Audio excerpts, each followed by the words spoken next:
శ్రీగణేశాయ నమః. దత్తాత్రేయన్నమామ్యహం. నారాయణం నమస్కృత్య నరం చైవ నరోత్తమం దేవీం సరస్వతీం వ్యాసం తతో జయముదీరయేతు. మాఘపురాణము 28వ అధ్యాయం. వశిష్ఠ మహర్షి గారు చెబుతున్నారు, దిలీప మహారాజు గారు వింటున్నారు. మాఘమాసం స్నానము నెల రోజులు దీక్షగా చేసినట్లయితే కోరిన కోరికలు తీరడానికి సులభమైనటువంటి మార్గమయ్యా.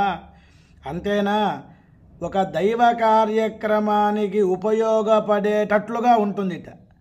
అదేంటో చూద్దాం. పూర్వం భృగువంశంలో రుక్షక అనేటువంటి ఒక స్త్రీ ఉన్నదనమాట, బ్రాహ్మణ కన్య. ఆమె శరీరం ఉన్నంతకాలము భగవన్నామ స్మరణ చేస్తూ ఉండటం, తపిస్తూ ఉండటం, స్మరిస్తూ ఉండటం, జపిస్తూ ఉండటం.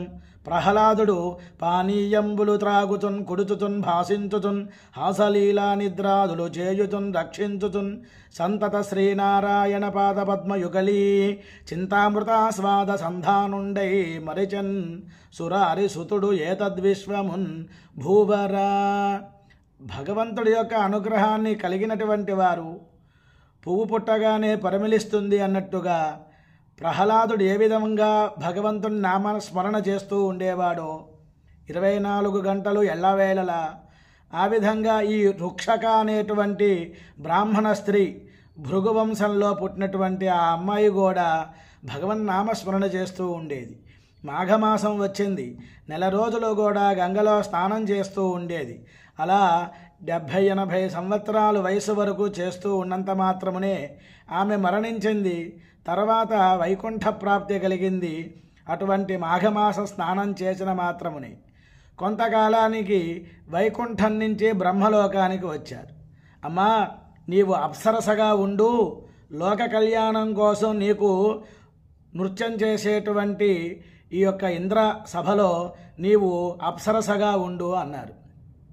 కొంతకాలానికి సుందోపసుందులు అంటారు కదా, అటువంటి రాక్షసులు ఇద్దరూ కూడా మాకు ఎవరి వలన మరణం లేకుండా ఉండాలి అన్నారు.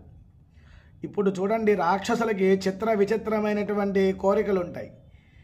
మనకి హిరణ్యకశిపుడు కూడా గాలిన్ కుంభిని అగ్ని అంబుబల ఆకాశస్థలం దిక్కులన్ రేలన్ ఘస్రములన్ తమ ప్రభల భూరిగ్రాహ రక్షో మృగవ్యాలాదిత్య నరాదు జంతకులు కలహవ్యాప్తిన్ సమస్తాస్త్ర శస్త్రాలిన్ మృత్యువులేని జీవనము లోకాధీశ ఇప్పించవే.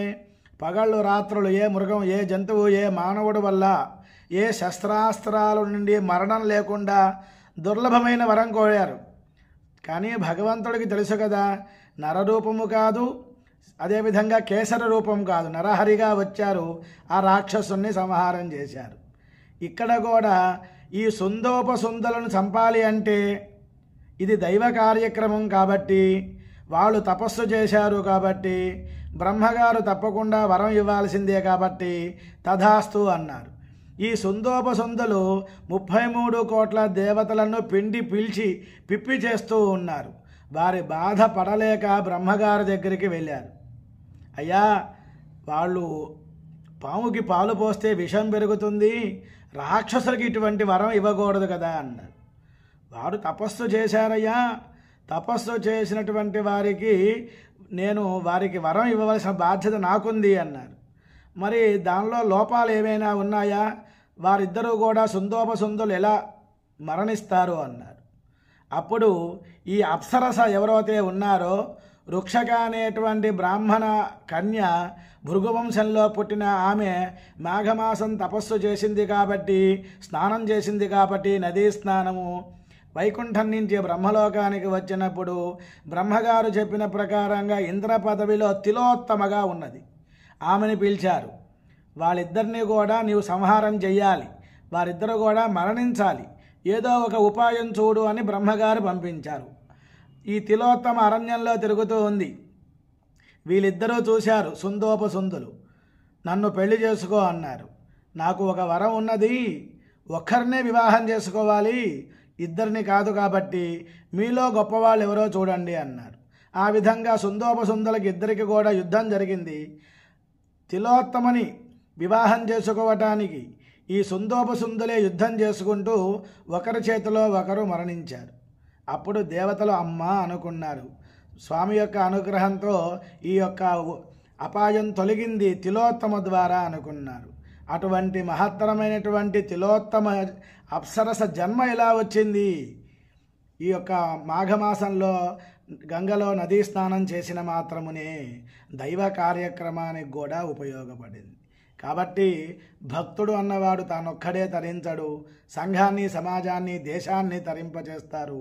మనం నిరంతరము భగవన్నామ స్మరణ చేస్తే మన వలన లోకానికి హితము కలగటానికి దుష్ట శిక్షణ, శిష్ట రక్షణ బ్రహ్మగారు శ్రీ మహావిష్ణువు యొక్క వారి అడుగుజాడలలో వారు ఆదేశ ప్రకారంగా లోక కళ్యాణానికి మనము కూడా ఉపయోగపడతామనే విషయాన్ని ఈ కథ వల్ల మనకి తెలిసింది.